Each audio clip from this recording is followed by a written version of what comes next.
good afternoon, everyone. And as Alison has indicated, we're going to just continue our time in the book of Mark, or Mark's Gospel. And we've been, for these past few weeks, we've been in Mark chapter 13. And if you're not familiar with that passage, you'll hear it in a minute. But basically, we're returning again back to this chapter, this moment in the story of Jesus on earth, as he approaches the cross, and we return again to this moment on the mountain, the Mount of Olives, where he is with Peter, James, John, and Andrew. This is Jesus sitting with them and teaching them, days away from what he knows will be some of the darkest days of their life, some of the best days as well, but dark days indeed. And so just for a moment, let's just try and get ourselves there to that Mount of Olives as well. And I want you to picture this wonderful hillside that we're on, and with them, and we're overlooking, and we can see this incredible temple, and we can see these majestic buildings and other important and impressive buildings, and these buildings all seem seemingly immovable and unshakable. And yet in the minds of the disciples, they're aware that Jesus, a short while earlier, whilst leaving the temple, had said in verse 2, look at these great buildings, yes, but they will be completely demolished. Not one stone will be left on top of another. And so the disciples are astonished by this statement, really, I guess. They're perplexed by it. They find it a fascinating statement, and they believe Jesus. And so it's not really a total surprise, is it, that in a few verses later, in verse 4, they say to him, basically, when is all this going to happen? What sign will you show us that these things are about to be fulfilled? But as they're about to discover, and as we have discovered over these past few weeks maybe, but we'll just discover again, the perspective that Jesus has and the purpose of Jesus' teaching in Mark 13 is not for them, the disciples then, or the disciples that follow, which includes us. It is not for us to focus on timing so much, but rather that we should focus on truths that Jesus is speaking that are timeless. In other words, we need to speak on truths that are timeless. They apply then, they applied following then, they apply now, and they will apply right to the end. And therefore, just before we go into listening to this passage one more time, I want us to understand that Jesus is speaking effectively into three situations. And so therefore, I want us to think of that in this way. Picture it as like the start, the middle, and the end.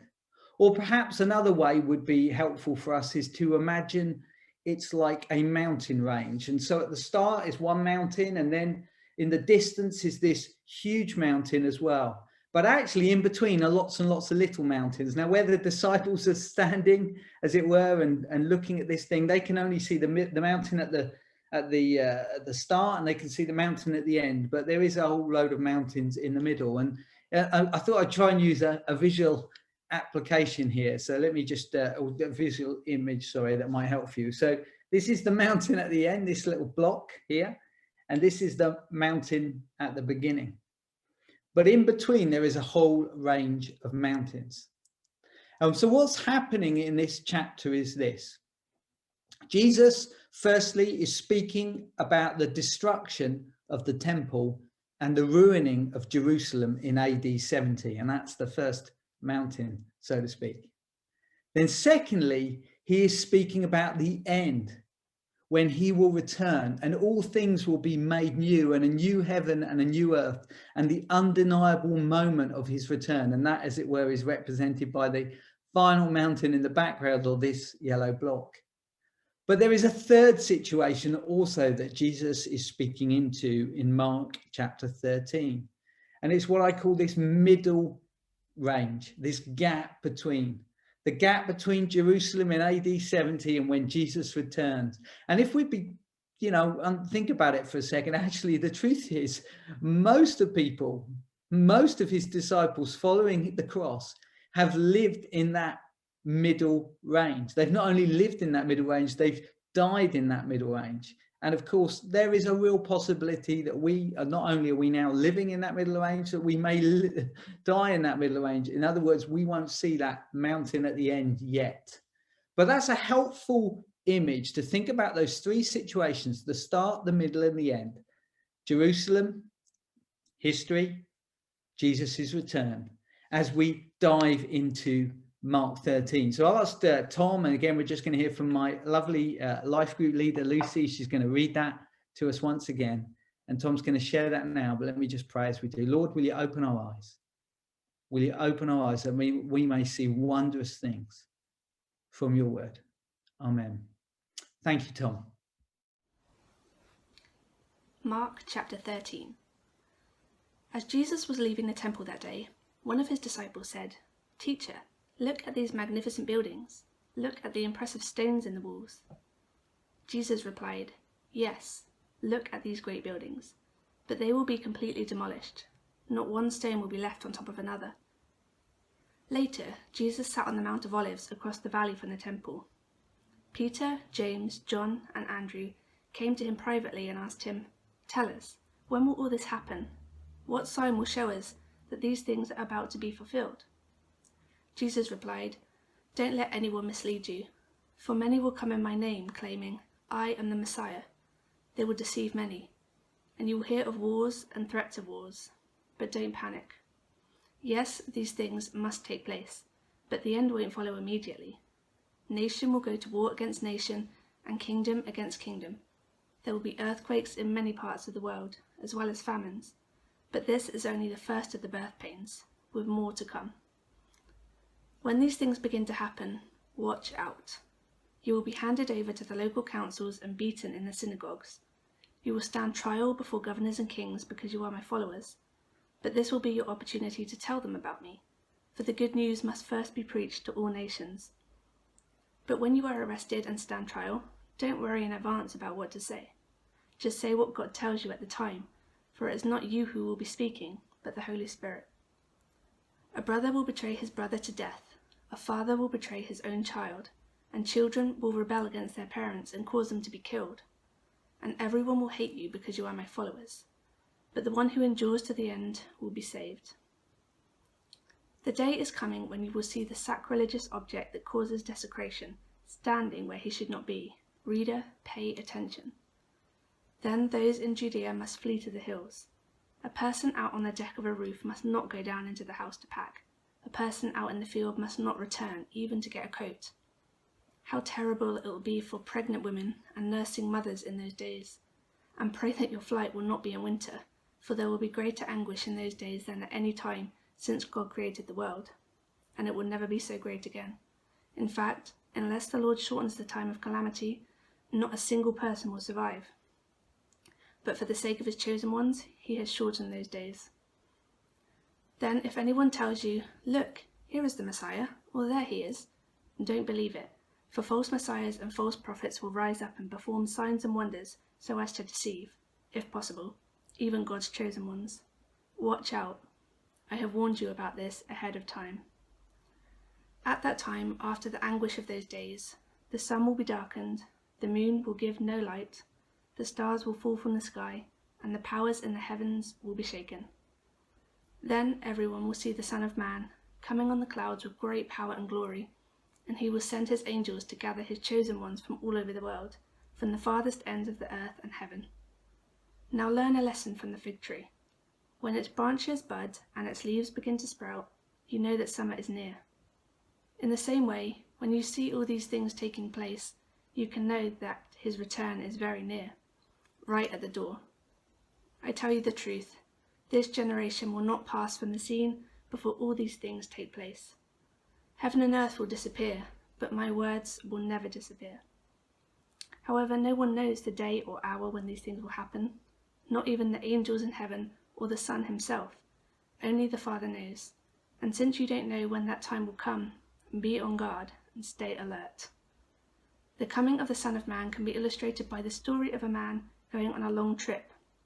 When he left home, he gave each of his slaves instructions about the work they were to do and told the gatekeeper to watch for his return. You too must keep watch, for you don't know when the master of the household will return.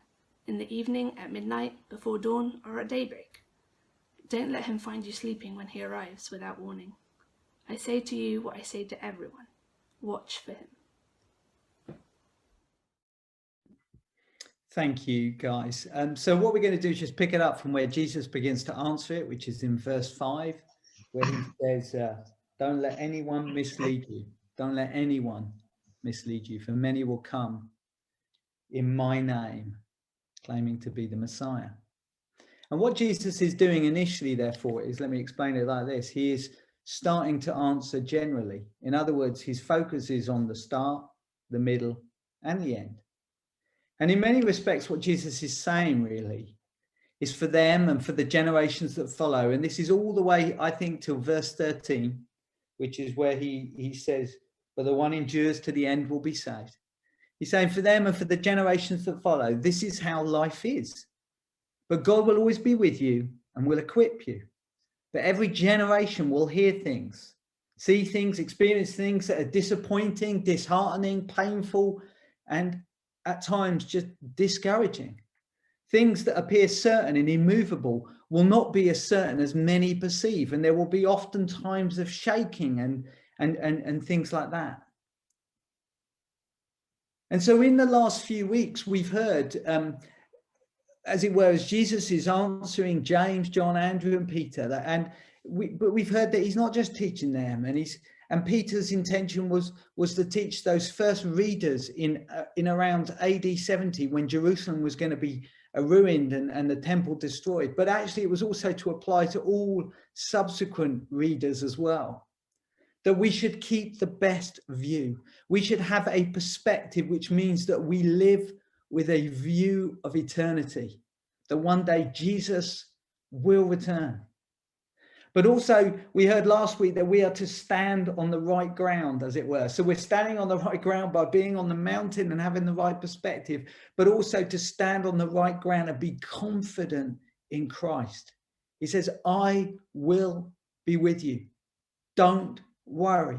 At the right time, I will equip you. And we heard that last week.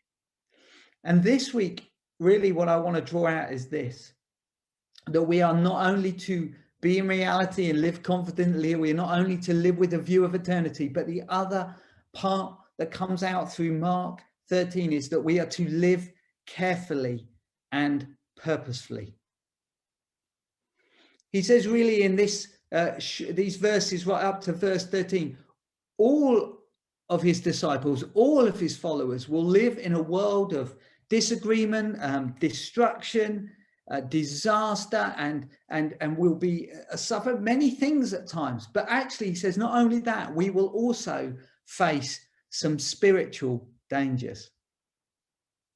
We will face the spiritual danger of discouragement. One of the most powerful and effective spiritual attacks we can have is sometimes we're discouraged. And Jesus says, don't worry in verse 11.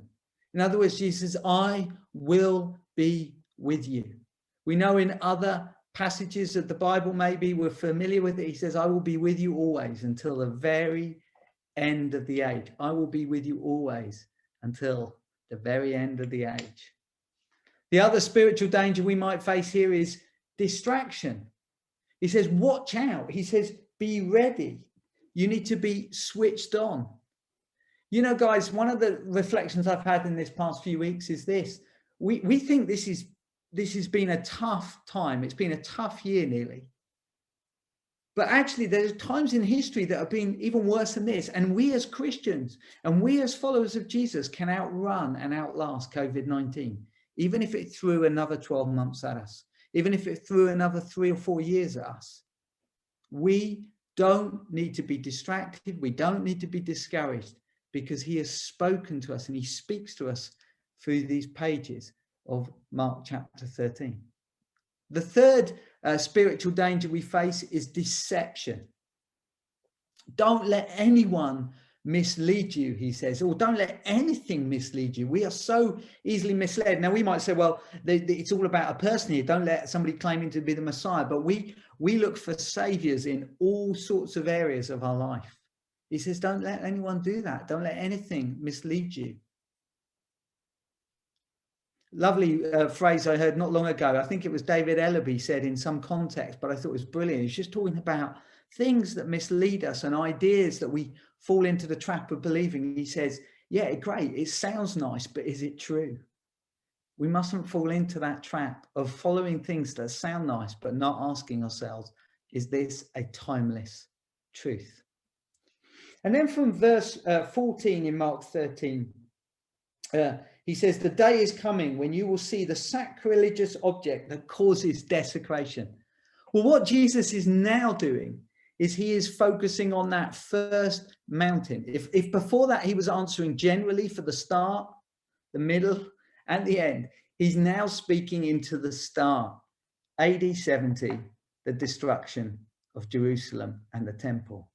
And if you recall, I mentioned that even to this day, you can go to Rome and to the Roman Forum and you can find the Titus Arch, which was built in celebration of what the Romans did to the temple in AD 70. And Peter recalls this teaching by Jesus, and he knows as he's writing or asking John Mark to write this down, how important this is going to be for those first readers. In verse 14, he says, reader, pay attention. But even at the start for us, which we might think, well, that's a bit of history. What can we gain from that? There are lessons for those of us who live in the middle. And if we ever do find ourselves living at the end, these lessons still apply. And let me give you a couple of those. Firstly, this is a good one for us to remember. God intervenes in history. If you notice here in that, and when he's talking about this time of Jerusalem and the destruction of the temple, he actually says in verse 20, the Lord, unless the Lord shortens the time of calamity, the Lord shortens the day. Often in history, we might have asked the question, where was God? But have you ever stopped to wonder for a moment, maybe he was there and maybe he intervened in a way that we did not realize? We don't know that he hasn't intervened in moments of history. We just think he hasn't because he hasn't done it the way that we thought. But here he says in this particular situation, he will intervene and he will shorten the days. And secondly, the other lesson we can gain from this bit of Mark 13 is that what happens in AD 70, what happens to the temple, what happens to Jerusalem is really just an example, or the perfect example, or the ultimate example of what has happened throughout the rest of history and what will happen again and again and again until the end. In other words, there will always be dangers of discouragement or distraction and deception. And almost everything that follows in that middle range is in many respects just an echo of that first mountain. Everyone that follows in a similar way to the one that stood on the ground of the temple and what Peter or John Mark calls the sacrilegious object that causes desecration. Everyone that follows that's similar to that is just a mere shadow of it. Let me give you some examples. So everything following is just an echo. World War II, 9/11, COVID, all these things. People are always trying to say, well, is that what John Mark's talking about? No, not really. But everything that followed what happened in Jerusalem in AD 70 is just an echo, an example of the things that will happen until the end. And everyone that follows is a mere shadow of the one that stood on the ground of the temple back then. And so when we look at figures in history or troublemakers or whatever, we think, oh, are they this and they that? We don't have to particularly do that. We can just see that they are a mere shadow of what was being, and there will be others that will come after them. And then what happens after that is this. John Mark picks it up at verse 24. And what happens here is now Jesus focuses on the end. He focuses on the end. After the anguish of those days. Then he says, then everyone will see the Son of Man coming on the clouds with great power and glory. And he will send out his angels to gather his chosen ones from all over the world, from the farthest ends of the earth and heaven. And shortly after doing that, in verse 28, he refers back to this time at the beginning. So he's going back and forth, and we got to focus on in the middle. He goes back to Jerusalem and he uses this image of the fig tree. And he says, we will know these things are happening, or they will know these things happening, rather like when they see the fig tree, they know what's happening with it. So why is he doing that? I think it's this. He wants to remind all of his followers that when you're living both in AD 70 or in history after that, you can be certain about his coming, because you can be certain that he was right about what would happen to the temple. So it is the temple generation in those verses that will not pass away before it happens and the temple is destroyed. But we can be therefore certain, because he predicted that his return will also be certain, even if we cannot know when it will happen. I find it fascinating how many believers discuss and debate the return of Jesus Christ, when verse 32 says, not even the angels in heaven or the Son himself knows. But what we can know is this: we might not know the timing, but we can be certain about the timeless truth that he will return. And then we come to verses 33 to 37. And this is at the end still, the final mountain, the return of Christ. But as we don't know when that will be, in many respects, these final statements by Jesus apply to us all. They apply to us all because we don't know when he will return. And I'm going to read them to you now. And then I just want to draw some final points from that. However, no one knows the day of when these things will happen, not even the angels in heaven or the Son himself. Only the Father knows. And since you don't know when that time will come, be on your guard. Stay alert. The coming of the Son of Man can be illustrated by the story of a man going on a long trip. When he left home, he gave each of his slaves instructions about the work that they were to do. And he told the gatekeeper to watch for his return. You too must keep watch, for you don't know when the master of the household will return. In the evening, at midnight, before dawn, or at daybreak. Don't let him find you sleeping when he arrives without warning. I say to you what I say to everyone. Everyone. Watch for him. So we should be confident. We don't know when he will come, but we know that Jesus will come. We don't know all the trouble that we're going to face in this life, but he will be with us. Thankfully and mercifully, I think, most of us, and particularly in the UK, will not face many of the trials and troubles described in this passage. But in our culture, I am sure you agree, we are very susceptible to distraction, deception, and complacency. We must be careful, therefore. Let us heed Jesus' warning here not to be sleepy, distracted, or deceived. And we must be purposeful. Let us heed his instructions to be obedient, to be faithful and consistent, either to our end or the very end. It could be said that too many of his followers in history have been easily distracted by falsehood, lies, and fanciful ideas that sound nice but are not true. And too few of his followers have attended to the far greater matter of living carefully and purposely until his return. And so what is it like for us? Because I would suggest to you that we are living in the middle. I can't tell you that we're at the yellow bit. All I can tell you is the likelihood is we're probably in the middle, but we should live like the yellow is imminent. And what does that mean for us then? Well, I think there are some things that Mark 13 indicate to us, and there are some principles that we can take away.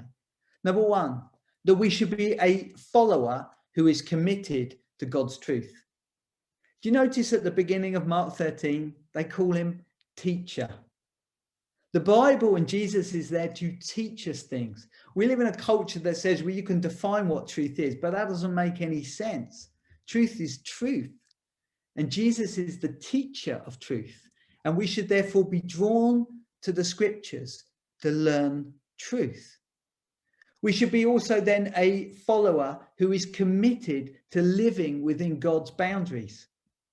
We live in a culture again that says everyone can be free to define their own boundaries, whilst that's just not true. Boundaries are essential to healthy freedom, and we have to work within confined boundaries to accomplish that. And if we look right at the end of Mark 13, Jesus uses this analogy of a master going away. And he says he leaves his servants instructions. He leaves them work to do. He says, this is what I want you to do. In other words, Jesus is saying there are boundaries by which we are to live. And so we need to be followers committed to God's boundaries if we want to be careful and purposeful. And finally, we can be followers committed to God's practices. You know, guys, in this life, there will be loads and loads of opportunity for you to be distracted by fresh ideas or novel teaching. But really, I think the Bible encourages us to apply ourselves to the example of those around us and those who have gone before us. And this idea of being a follower committed to God's practices, again, where do we find that in Mark 13? Well, even the phrase follower. A follower follows and imitates the one they're following. And so as we can look at this chapter and we can see this kind of teaching of what it means to live in the middle carefully and purposefully. In other words, to stay awake and watch out and be careful and be ready. We can apply ourselves to the words in this book for not only encouragement, not only truth, boundaries, but for our example. This book is available to all, it is understandable by all, and it is applicable to all of us. And therefore, I just want to encourage us really to take those ideas and to continue to apply them whilst we live in the middle. Because as we do that, it will influence the way we live. It will influence where we listen and learn. It will influence how we speak of what we've found. It will influence us in countless ways. And one such way it influences us actually is this habit, which David alluded to earlier, of the Lord's Supper. Have you ever thought about why we do that? As David said at the beginning in the video before this talk today, we do it because Jesus said that we were to do it. But actually, I want to take you to, as we come off the Mount of Olives, and just to really finish, I want to take us into Mark 14 for now. And I want to take us to Mark 14, 22 to 26. And as we do this, you might even prepare your communion, your bread and wine as well as I read this to you. So they've come off the Mount of Olives and they now find themselves in the evening having a meal together. And as they were eating, Jesus took some bread and blessed it. Then he broke it in pieces, it says. And he gave it to the disciples saying, take it, for this is my body. And he took a cup of wine and gave thanks to God for it. And he said to them, this is my blood, which confirms the covenant between God and his people, this relationship, this firm, immovable, unshakable relationship between God and his people. And it is poured out as a sacrifice for many. I tell you the truth, I will not drink wine again until the day I drink it new in the kingdom of God. And then notice this. Then they sang a hymn and they went out to the Mount of Olives one last time. And so in this moment, we have been given a habit to continue to do when we live in the middle, waiting for the end. And we can be confident that one day the end will come. And in the meantime, we must spend time on the mountain in reality, confidently, carefully, and purposefully. And so as we now listen to a couple of songs as worship and background, I just want to encourage you to take the bread and take the wine and just remember that here we are, his followers, all these years later, holding on to the truth, of Mark chapter 13 and the perspective of Mark chapter 13. Thank you.